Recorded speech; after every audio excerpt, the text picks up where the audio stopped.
أهلا بكم متابعي قناة محمد تيوب لأحدث الترددات على القمر الصناعي النيرسات. في بداية هذا الفيديو لا تنسوا الاشتراك بالقناة وتفعيل زر الجرس ليصلكم كل جديد. نتابع معكم دائما أحدث الترددات والتغيرات الجديدة والقنوات الحصرية عبر قناتكم قناة محمد تيوب لأحدث الترددات على القمر الصناعي النيرسات. نعرض لكم بهذا الفيديو ظهور قناة جديدة ظهرت على القمر الصناعي النيرسات. تابعوا معنا لنهاية هذا الفيديو لنتعرف على هذه القناة وطريقة إدخال التردد. من زر المنيو بالريموت تظهر معنا قائمة التركيب، نذهب إلى قائمة الترددات.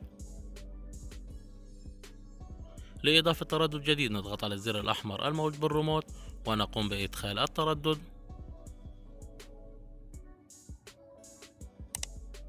اثناشر ألف وستمائة وسبعة وثمانون على معدل ترميز 30,000 والاستقطاب رأسي وعمودي أو حرف الفي، ونضغط موافق لإدخال هذا التردد.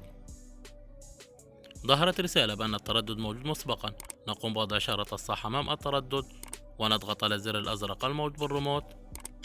البحث عن الشبكة نجعله مغلق، نوع القناة نجعلها مجانية ونبدأ البحث على هذا التردد.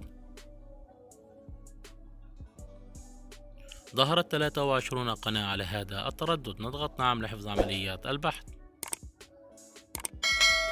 نعرض لكم اليوم ظهور قناة جديدة على النيلسات. ظهرت قناة فلسطيننا، قناة جديدة فلسطينية ظهرت على القمر الصناعي النيلسات. شاهدوها على تردد 12687 على معدل ترميز 30,000 والاستقطاب رأسي وعمودي أو حرف الفي. شكرا على المشاهدة والمتابعة، لا تنسوا الإعجاب بالفيديو والاشتراك بالقناة وتفعيل زر الجرس ليصلكم كل جديد. والسلام عليكم ورحمة الله وبركاته.